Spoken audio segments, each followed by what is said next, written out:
Going to open it up to all of you guys. And the best question I've chosen by now will win a smartphone device. So make sure you think about what questions you're going to open it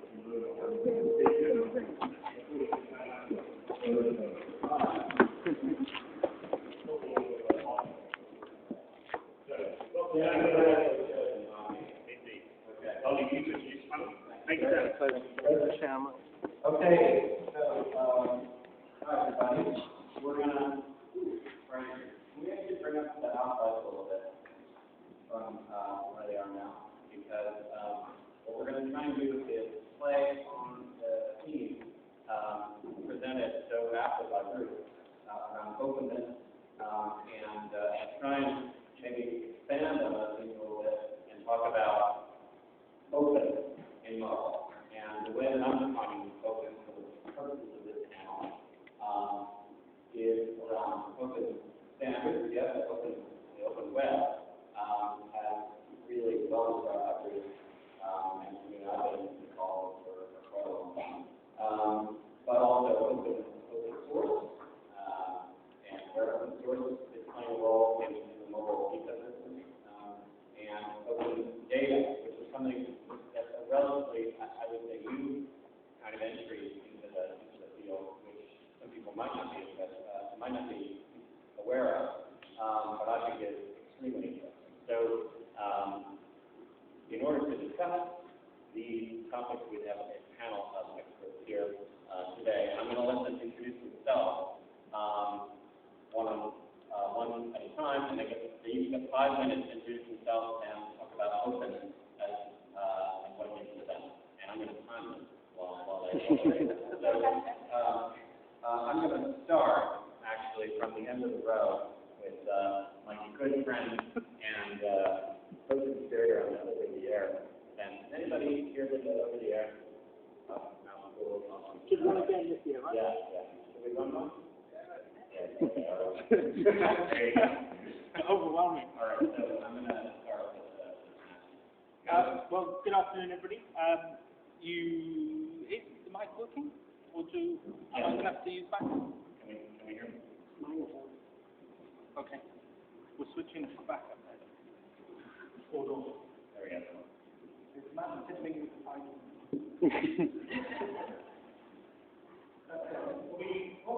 Look at that, fantastic. Sorry. My name is David McCann.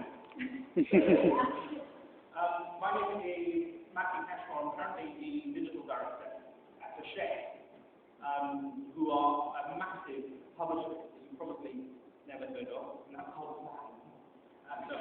So, very nice publisher. But previously to working at Hachette, I worked at Learning Planet and at BBC, and if you do know me, you probably know me from my BBC Backstage connections when we ran Hack Days and MASH and ran over the air. So open is something that is very close to my heart, both professionally and personally. I was fortunate enough to be given the opportunity to do a TEDx talk in Cardiff, where I talked about the sociological responsibility of the geek. And what that boiled down to was that we have a responsibility as developers, as people who can string together SQL queries to make data available to people that can't string together SQL queries. While we're in Australia, we ran a hack day with the Australian government in Canberra, and the whole point of that hack day was to take the difficult government data, and the Australian government was completely on board with it, and make it very easy for beginner developers, people who've never worked with data in its raw form before, to be able to start to manipulate it and make it available to the general public in a way that they can read and score apart. My wife is a journalist, and she feels that it is a journalist's responsibility to get into data and put it apart and make it viewable in a way that anybody can read it and understand. But actually, we have a broader responsibility for that, and that's right at the center of why I believe that we should be open both in terms of development and in terms of getting access to the data in the first place. But on the other side, actually, I believe that the time time has come for us to move on from that nice little line that we all put in our API that says non-commercial use. We all want to make the world a better place. That's at the heart of why I am a developer and why I'm involved in what we want to do, but that shouldn't preclude us from starting to make some money out of that. I absolutely believe that government data should be open and should not have a line in it that says non-commercial use. I absolutely believe that the BBC's data shouldn't be locked behind the line that says no commercial use. And I say this after nearly 10 years at the BBC. Now that's saying we need good debate to start having them, because I believe that if we don't start to have open content in a way that enables us to, how can I put this in not quite an emotive way, make money, then we're not going to be able to sustain what we're doing, and that's important. How's it do? Great, you got a minute left. Cool. Anything? Okay. Now I'm going to ask Tanya from RIM to speak to that. Do I get his minute as well? So I am Tanya Koda from Research in Motion, or BlackBerry, as you know me, or the company here. And Open to Us is really about giving developers choice and making it easier for developers to come to our platform and create content that they can use on other platforms as well. So we started out as a Java house, 8-10 years ago. And over the years, we started out with JME, or J2ME, as I suppose it was called back then. And over the years, we've implemented a lot of JSRs where they made sense. We have our own APIs, so if there was a Java specification that was left out there, we'd implement it and add on top of it. Over the last 2 years, definitely a big focus on web developers, helping to bring them to our platform. We acquired a company called Torch Mobile, and they had a web browser which we integrated into our platform last year. So a lot of focus there, and a lot of things that Bruce was talking about, HTML5, CSS3, really bringing that to our platform so that developers can create content that's going to look good on our device as well, and they don't have to make a special site just for BlackBerry. Added to that, I also mentioned WAC, the parents here. We are a member of WAC, but we also implemented the WC3 widget specification. Bruce didn't really like the name either, so we actually called it BlackBerry WebWorks, giving developers, being able to package your web content within a native application, both on the playbook and on the smartphone, packaging that up and being able to access real APIs on the device, not just geolocation and application store, but really becoming a first-class citizen on the device and allowing web developers to come to mobile on our device. So it's been a big focus for us, just trying to make it easy for you guys to create your content and make it look good. Okay, great. Okay, we're ahead of time. Fantastic. Taryn, WAC. Hello, everyone. What's it all about? Oh, good, this is on. Hello, everyone. My name is Terence Eden. I'm an independent mobile consultant. I'm currently working with WAC. Just by a show of hands, before Bruce gave us a glowing introduction earlier, how many of you had heard of WAC? I am stunned and shocked. That's fantastic. 3 people. Awesome. WAC is a not-for-profit consortium. We're funded by members like RIM and the telcos and Opera and lots of other people, and Vodafone, and many, many more. Other telcos are available, and some are equally good. And what we're doing is we're taking the W3C widget specification, so that's what you just saw, zipping a file together, and we're adding in a little bit of our own mojo to allow you to access the device features. So just as Bruce said, you can grab phone book and accelerometer and GPS, and I can show you demos of those later. And what we're doing is we're working with the W3C so that you're not trapped in the WAC ecosystem. Anything that you write for us should work cross-platform. And I was thinking slightly earlier what openness means to me. Again, just by a show of hands, how many people were at London Web Standards on Saturday? 1 or 2 people, so you'll have already heard what I have to say. But if you go down to the National Archives in Kew, you will see a document which was printed just about 1,000 years ago, called the Doomsday Book. And its doc type is vellum, which is sheepskin, and its char set is ISO 8559-1. Does anyone know what ISO 8559-1 is? Latin, that's right. It's written in an open standard, which is Latin. And 1,000 years after the fact, you can still read this because it's open. It's not based on anything proprietary. Jump forward 900 odd years, and you've got the BBC's Doomsday Book. How many people contributed or remember the Doomsday Book from the BBC on Laserdisc? Awesome, awesome Laserdisc. And how many people, by a show of hands, have a Laserdisc player in their home? You, just the one, just the one. And did you steal it from your employers? Yes. No. But this is it. And as amazing a project as this BBC Doomsday Book is, no one can read it now because no one has a Laserdisc player. It's encumbered by all sorts of patents, and the hardware is falling apart. Very few. I've got a BBC microcomputer at home, but very few people do. And all this information is locked away. What I mean by openness is, at some point, you're going to die. I'm sorry to have to tell you that. If it comes as a surprise, sorry. But you are going to die, and your work is going to live on. And with a bit of luck, it will last for 1,000 years, or 10,000 years, or forever. And the only way it will do that is if it's not locked in encumbered non-standards. One day, I'm sorry to say, RIM are going to go bust. One day Apple are going to go bust, or Google. Every company at some point will go bust or get bought, and they're going to say, you know what, we're not going to bother developing this anymore. And when your code is locked in that proprietary language, be it Java or Xcode, is it for the Android? Some cockamamie thing. Then you're stuck because you're not able to extract what you've written and bring it into the future. Whereas, to my mind, if you work with open standards, then your content, maybe that frog game that you've written isn't going to last for as long as the Doomsday Book, but it should. And if you want it to, you'll use open standards. Thank you. Okay. Well, you heard it here first. Open standards will have a lot of friends and okay. I'm gonna ask Lee from Talus, which is a company that how many people work at Talus? Great. I'll let you introduce yourself. Hi, my name is Lee Dodds. I work for Talus.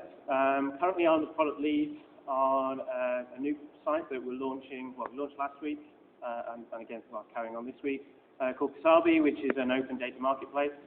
So the area that I'm particularly focused on is around open data, data sharing, data curation. We've done a lot of work at Talus with a number of different organisations. We've worked with BBC and DataGov UK, the Ordnance Survey, etc. Trying to help them understand how best to put data online, how to use data that's already online, and kind of build communities around that. So I'll have to hold my hand up and say I'm not a mobile developer, so I feel a little bit of a fraud in front of this audience. I've built some mobile apps, but they only got to that once I could do it in HTML, with CSS, and kind of off-the-shelf JavaScript, because I didn't want to take the time to learn kind of a whole bunch of new technologies, so I waited for there was an open alternative. But it's interesting for me, from an open data perspective, how much focus there is on the mobile community and how open data in general, can help empower that community. I think that's in part because of the pace of change and innovation that we see around mobile apps, but it's also, I think, because data is so important to creating a good mobile app, mobile experience. So because it's so inherently contextualized. It's contextualized to the user, it's contextualized to the location, and increasingly with access to sensors to all kind of aspects of the environment. So you really need to be able to get access to data really quickly and easily. And at the moment, that's not easy to do. The web and technology in general is developing through the creation of utilities, through commoditization of access to a whole bunch of different utility functions, something that Errol mentioned earlier. The web commoditizes access to content distribution. App stores are starting to commoditize access to software distribution. You may not be able to get, 1 million people installing your app on your phone, but the fact that as an independent developer you can get 10,000 people to have it is a massive step forward. So what's interesting in the kind of the evolution of the open data movement is how we can start to commoditize access to data, and that covers a whole bunch of different aspects. There's the openness of the data formats, the openness of the data licensing. Can I use it within a commercial application, or can I only use it for non-commercial use? The ability to actually find the data, and if you do have to pay for it in a way that it makes sense for a mobile application. At the moment, too much data is available in a big lump. You know, I have to take a whole data set, or I have to license a whole data set, when really I just want some little bits and pieces that are going to help me add some interesting contextual features to a mobile app. So as things are developing, I think we're seeing a lot more innovation, a lot more focus around what this kind of next layer of commoditization, which is around the data access layer, to make sure that the APIs and the data that we're using in apps don't become the weakest link to our term. It's so important because there's usually quite a small window opportunity as a mobile developer for you to kind of quickly get your application into the marketplace and make an impact. So you need to be able to find that data really quickly. You need to be able to license it in a way that's going to work with your particular business model. You don't want to sign, 1-2-year agreements for data. You need to be able to get it in APIs and using access formats that are easy to use on mobile devices. And so that's a really interesting space at the moment. Okay. So the last thing I'll leave about had a meeting, and she's from the government. Thank you. I'm a freelancer in government. My background is design and collaborative technology. So I'm usually helping people work together in different parts of the public sector and parts of the NHS. I'm working on right now a big project called LinkUp, which is currently sponsored by the Technology Strategy Board.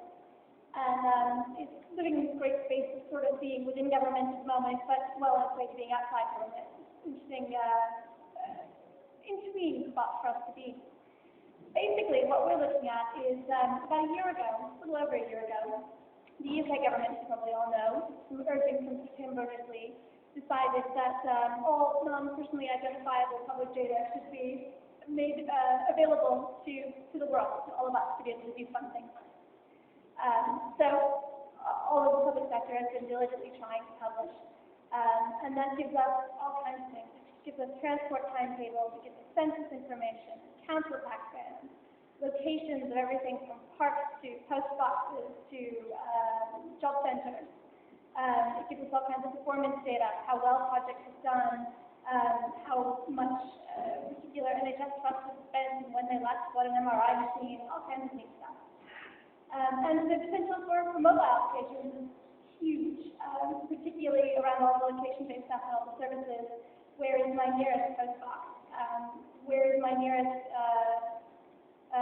governmental services? I don't know where, I'm in a place that's not home, I don't know which local authority I'm in, but I need to report some graffiti. How do I work out where that report needs to go? There's three big motivations for implementing this initiative. The first was around catalyzing new businesses. There's a great report from Cambridge University that says that there's as much as £6 billion of new economic activity that can generate off the back of that. This public data. So that's a pretty significant incentive. That's new jobs, that's more money for all the developers. That's pretty good. The second is to be able to change the relationship between the citizen and government. So closer oversight, being able to see where your tax money is going, being able to see what's happening at a more detailed level within government. And the third is, give me a moment. Thank you. Right. Transparency and accountability are quite strong. And with that comes a greater level of efficiency within public services. Being able to have the public sector themselves know more about what's going on, both in their own organizations and in other organizations, to be able to benchmark and spend their money more efficiently. And also to be able to reform public services. So the biggest blockade to all of this happening is on the technical side. All this data is coming out of hundreds of thousands of different organizations, different data teams, in their own formats, their own data models, their ways of organizing things. And so what we're doing in LinkUp is taking all the tasks of cleaning that data, linking it, decoding it, dealing with stuff like budget codes and acronyms and jargon that's specific to that data team, and taking all the tasks that need human intervention and breaking them down to scale. So ideally, we should be able to distribute the work among potentially millions of people, so no one person or organization has to do too much, and then make the data available to everyone to encourage those big outcomes, all those apps that need to be developed and all the impact it can have, both in the private sector and the public sector. Great. Okay. So I'll right immediately after that. I have a question on. You mentioned that the key blocker is on the technology side, and one of the things that I've found in listening to people that are working with data in particular is that there are problems that they're running against that have more to do with the cultural issues and potentially the organizational issues within the government department, for instance, that they're working with. So I'm thinking in particular the remarks that the guy from Local Beach Boys, which is an Android developer, and they're not hearing me talking, and which they built one of the better boards like applications for Android, right? And their experiences working with DFL were really frustrating from the developer perspective, and it seems to me that what was going on was quite a lot of institutional kind of lethargy around opening up this data in a way that really made sense to developers. And I think I'd like to try and put that question out to the panel in general. What are the kind of cultural issues within the companies and organizations that you've worked within that have held back openness, and what are some of the strategies that you use to kind of come back? And we've all had our experiences, right? It's a very good point. I think one of the challenges that I'm facing in government is that data is something that belongs in the corner. It's the techie. So when you're speaking to the other, I don't know, three-quarters or four-fifths of the public sector, most of them will think this is not something they need to participate in, not something they need help with. When they may actually have key roles in helping or in helping us to decode and unlock some of the data that we're looking at. So because what we're trying to do is to help them understand that this isn't just a niche market, this isn't somebody else's problem. And one of the ways we're doing that is by putting together a question set where we'll be able to come in and ask that is we're saying being able to put together a response query, ask the questions of data, start to get some sense of the value of that information and have it inform their own work. I mean, it's a big problem, and certainly my experience is that at the BBC, it's about a feeling that you were losing control of the content. At Lonely Planet, it's exactly the same thing. We're losing control of what we do. And that goes back to that non-commercial use line, because it was that line, by adding that line into the BBC's terms of use in the Backstage license, we were able to allay some of the fears of, what if somebody takes our content and goes and makes money from it? Or what if somebody takes our content and does something absolutely inappropriately dreadful with it, like puts it on a pornography site? It was a question of how do we protect the brand and how do we protect the content. Now, from BBC's perspective, obviously there's an awful lot tied up in the brand of the BBC, so you can understand some of those concerns. And the cultural shift there, Backstage, in its early days, and certainly the first kind of 12 months that I was there, was all about internal change, not external change. It was never going to be a problem turning around and saying, here's all of the BBC's content, go and do cool stuff with it. That was never going to be the issue. The issue was always going to be, let us do that in the first place. And my strategy was that you bribed people, you took them into small rooms and had conversations with them until they gave in. That worked surprisingly well. Or you throw around names of people you've met once in the corridor, like the Director General of the BBC. I was talking to Mark about this only last week, and he thought that these APIs should be improved in this, and this.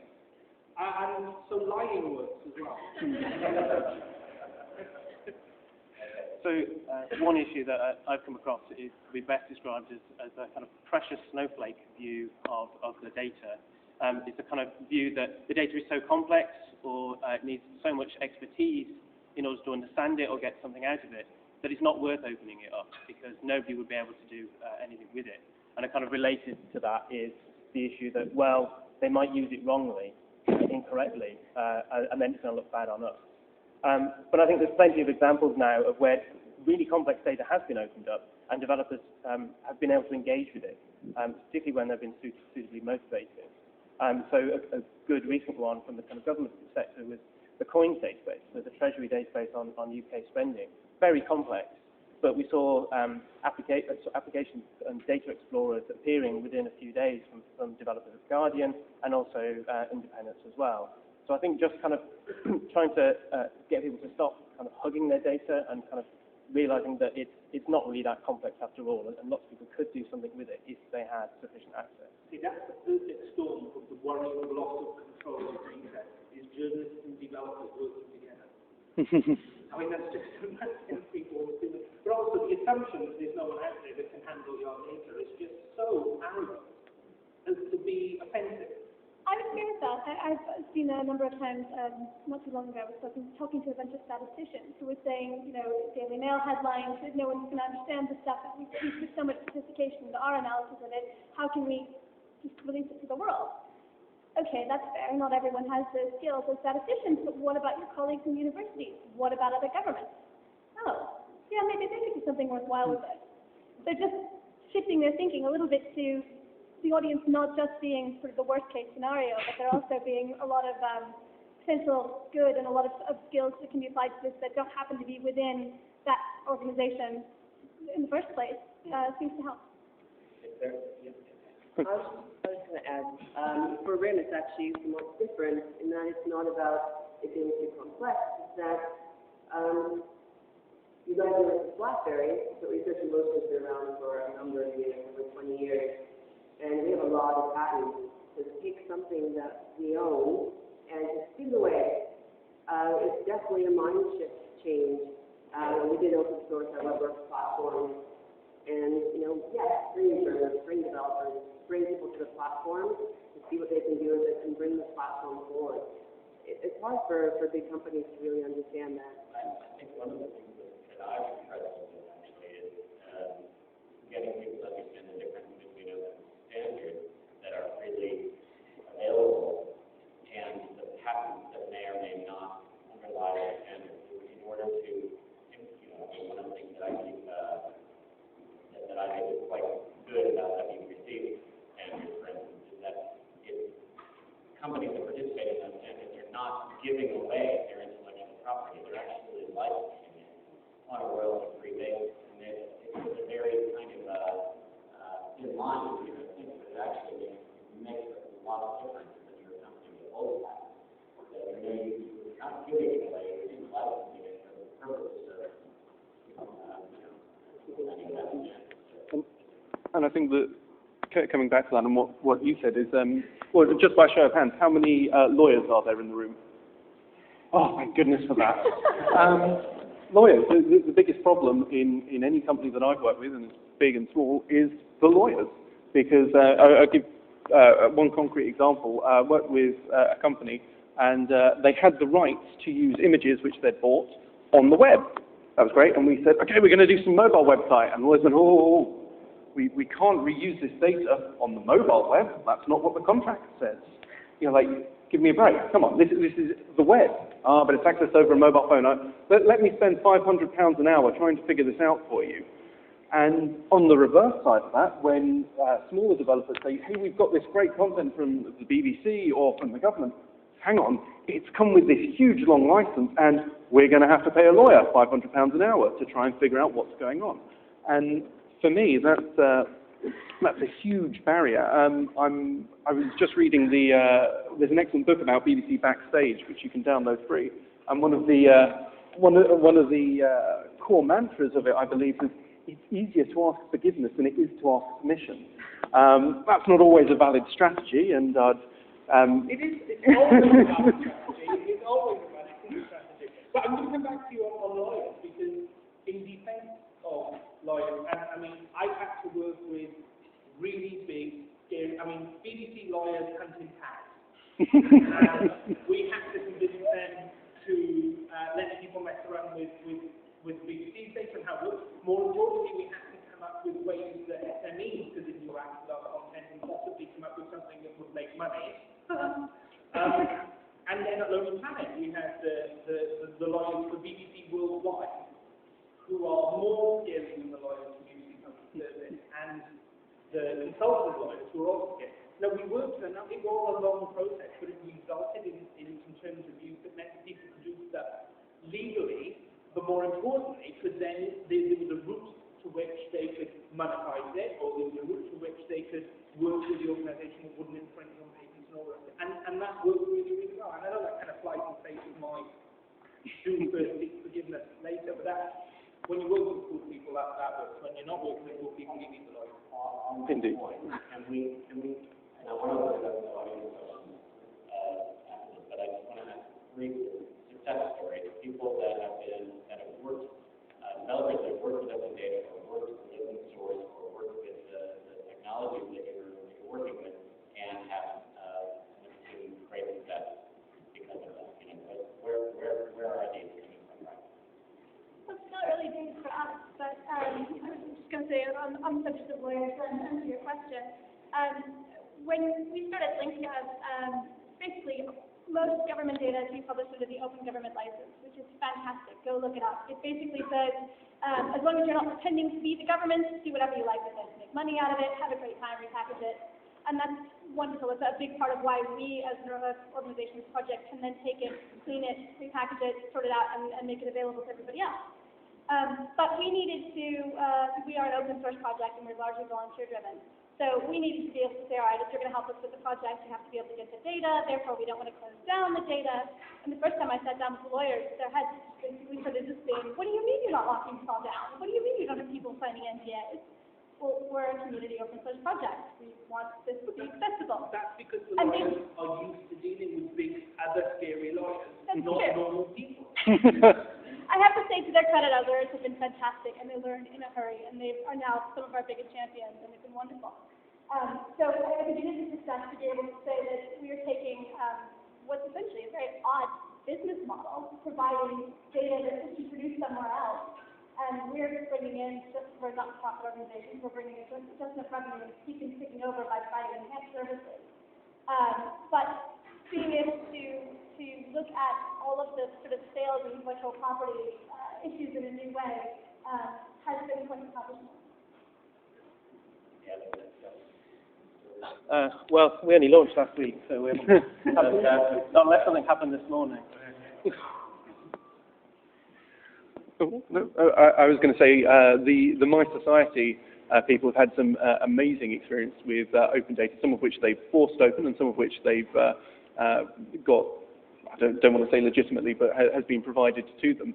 And what they're doing with mobile websites and mobile applications for things like Fix My Street, as we talked about earlier, being able to say, I don't know where I am, but I've seen some graffiti and I want to report it. Well, GPS, okay, you've got the location, you've got an open database which says, here is the local authority responsible for cleaning up this, and posting it off via email, I think has been very good for them, and certainly very good for the country as a whole. On the BlackBerry side? No, you don't need that.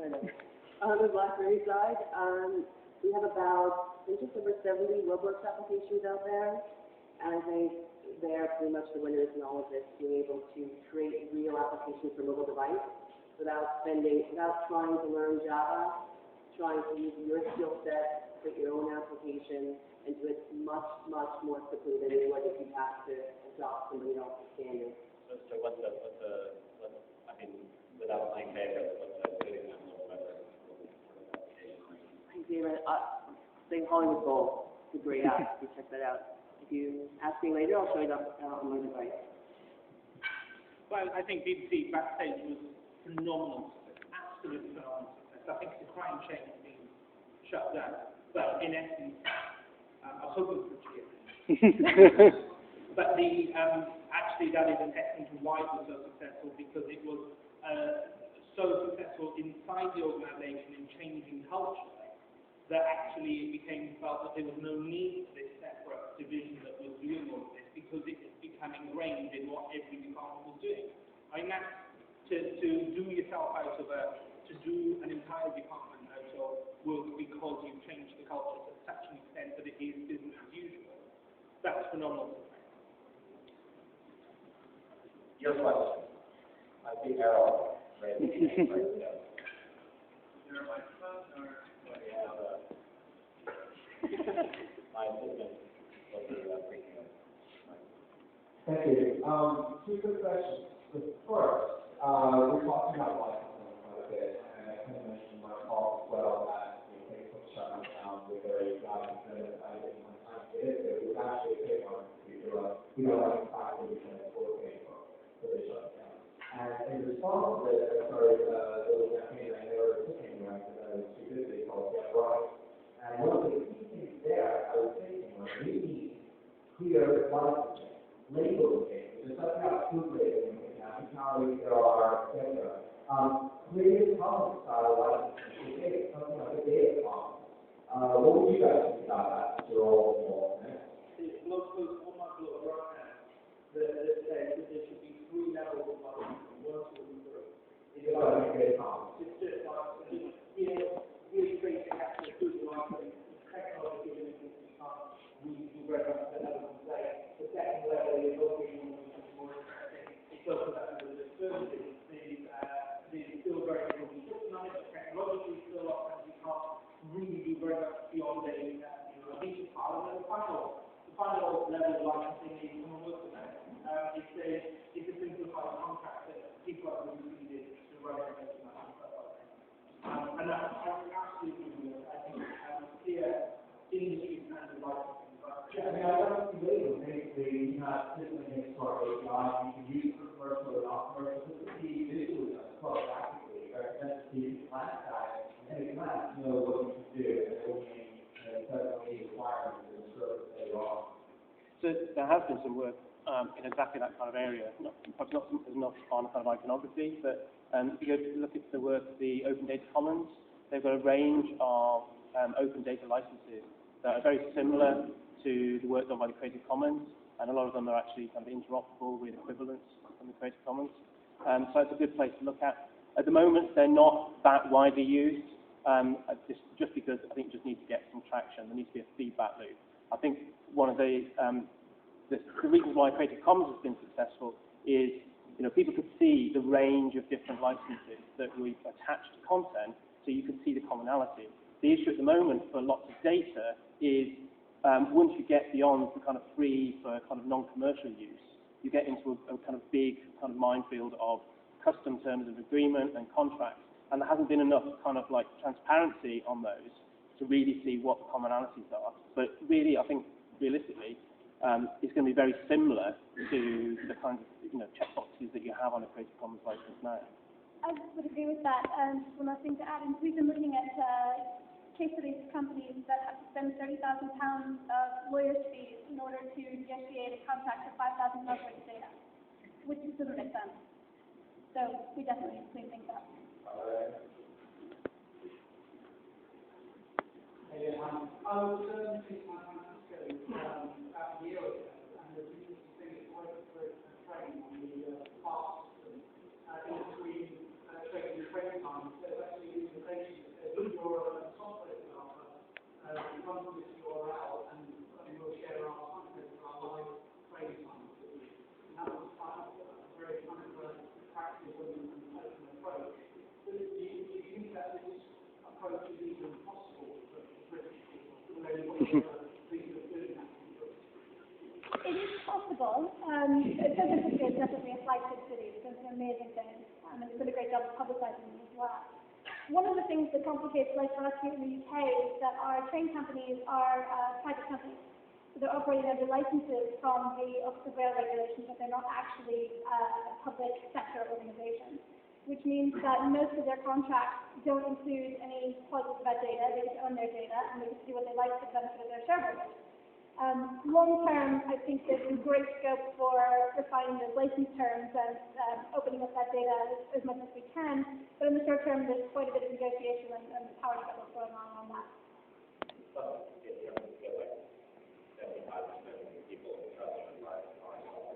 See,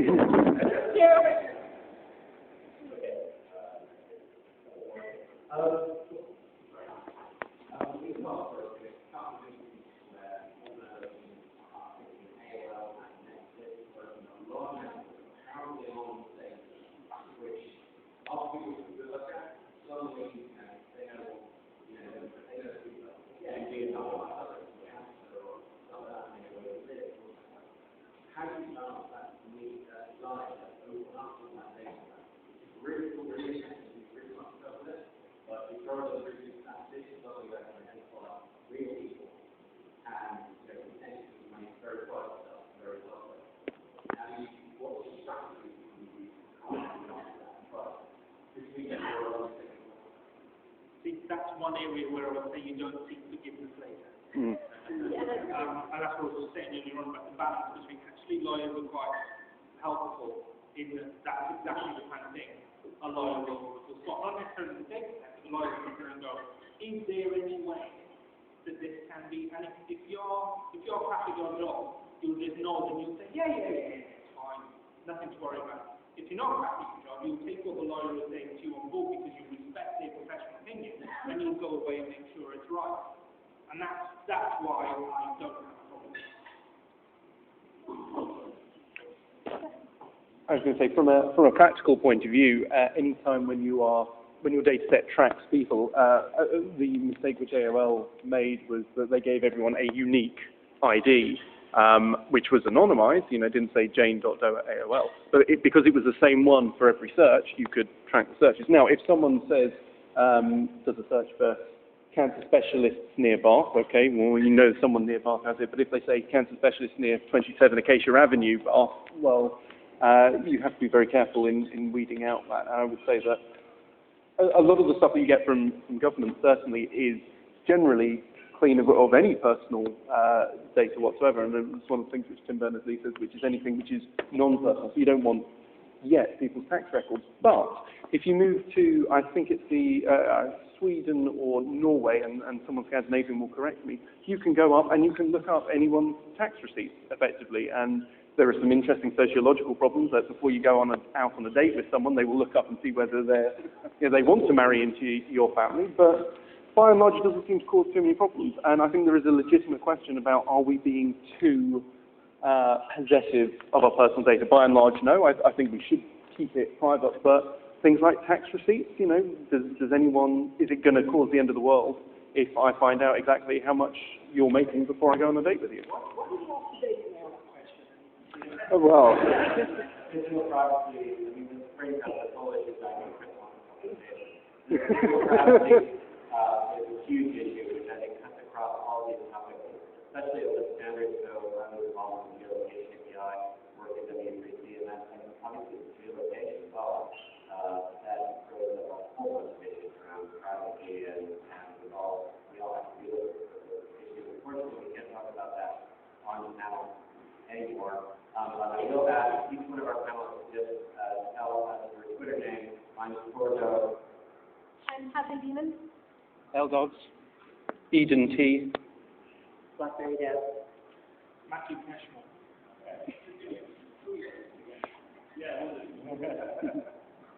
All right. Thank you. Thank you very much.